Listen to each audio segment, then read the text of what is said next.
Thank you, Mr. Chairman and members of the committee. I'm Jerry Cox. I'm the director of the Family Council, and we are here in support of Representative King's bill. I believe on your desk there you should have a handout that has a yellow highlighted portion of Amendment 83 to the Arkansas Constitution. We can talk about tourism, we can talk about test scores, we can talk about how we feel about this and what we think of it and all that. We need to be reminded, all of us in this room need to be reminded that no city or town in Arkansas is above the Arkansas Constitution. None of us are above the Arkansas Constitution. It is the supreme law of our state. The people of Arkansas made their wishes extremely clear, abundantly clear, crystal clear in 2004 when they passed the Arkansas Marriage Amendment. And I ask you to look at Section 2 that says legal status for unmarried persons, which is identical or substantially similar to marital status, shall not be valid or recognized in Arkansas. I submit to you that you have all the guidance that you need in how to vote on this bill. The people of Arkansas have already provided every one of us with guidance in where we stand on this issue. Now we may disagree with the vote, but let me remind you that 75% of the people in Arkansas approved the Arkansas Marriage Amendment. It passed in every precinct, not every county. It passed in every county, but in addition, it passed in every precinct in Arkansas except, I think, 6 precincts statewide. And that was it. And so the people understand this issue very clearly. And we can muddy up the water with a lot of discussions about insurance and all kinds of other things. And I would ask the question, if it doesn't do anything, then why do you have to terminate it in order to end the domestic partnership? Because right here is the termination form that you use to end it. And so if it doesn't do anything, then why do we have to have official papers to terminate something? If it doesn't do anything, then how can people get insurance using it? Folks, this is clearly, everybody in this room knows this. This is a way that a city is trying to circumvent the Marriage Amendment and go against the Arkansas Constitution. And no one in Arkansas has a right to do that. If they want to change the Constitution, they can do what I did, which is form a committee and go gather the signatures, put it on the ballot, and bring it to a statewide vote. That's how we do things. We don't do it by going around behind and doing it this way. So I would ask you, every committee member here, to please vote for this bill. Thank you, Mr. Chairman. Thank you. Members, do you have a question?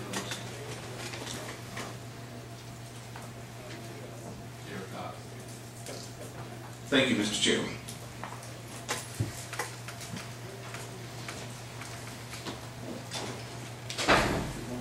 Okay, the next person we have is Mr. Kaplan.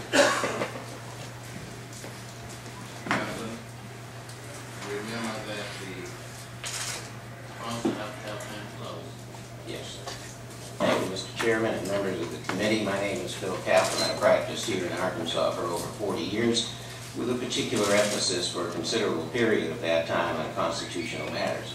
I would like to speak to the issue of whether this is an attempt to circumvent the Arkansas Constitution. I'm happy that Mr. Cox was here. Mr. Cox was the intervenor. That's a critical term in what I'm about to say. He was the intervenor in the case involving the attempt to remove Amendment 33 from the ballot. What the Supreme Court said, referring to intervenors assert, contrary to petitioners, those people who wanted to get it off the ballot, intervenors assert, contrary to petitioners' urging, proposed Amendment 3 will not prohibit unmarried couples from entering into civil unions or domestic partnerships. That was their statement then. It is not apparently their statement now. Then the Supreme Court went on to say, we conclude that petitioner's argument on this point requires us to interpret the amendment, or at a minimum, to assume that petitioners are correct in asserting that the amendment will in fact prohibit civil unions or domestic partnerships. We cannot make such an assumption. Then Justice Brown, writing separately, said, to read marital status in the above quoted phrase, that is from the amendment, as any other status but marriage would be an absurd reading which we will not do. This does not allow anybody to get alimony or to get any other state-sanctioned right. It may convince an employer that a person is in a truly committed relationship, but it doesn't allow anybody to have any state right which marriage confers.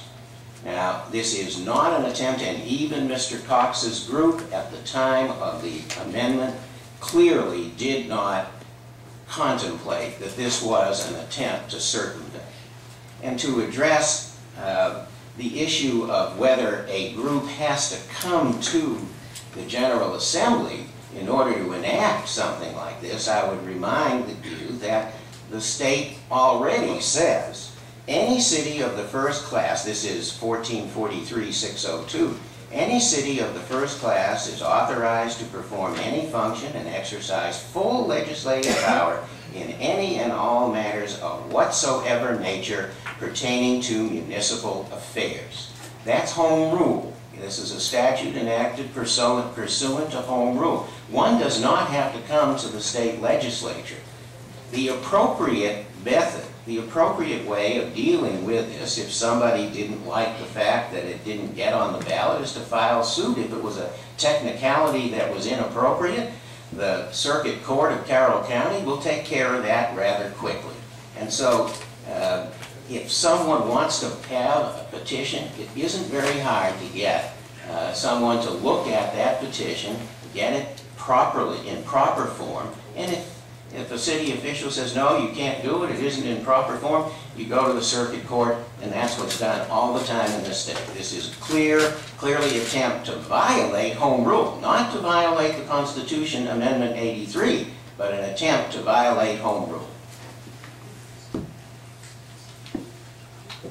you, and I don't know if I mentioned that your time also includes questions from the committee.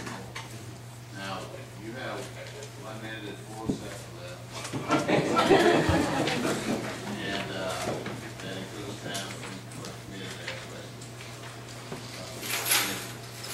That's for everybody else that's on here. Yes. Members have questions of Mr. Yeah. Yeah. Okay. If not, Thank you, Mr. King, you have 2 minutes and 11 seconds to close your deal. You want to use it? Yes, it did.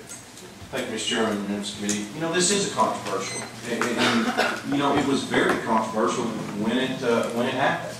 There was opposing sides, and one side that didn't agree with the other side.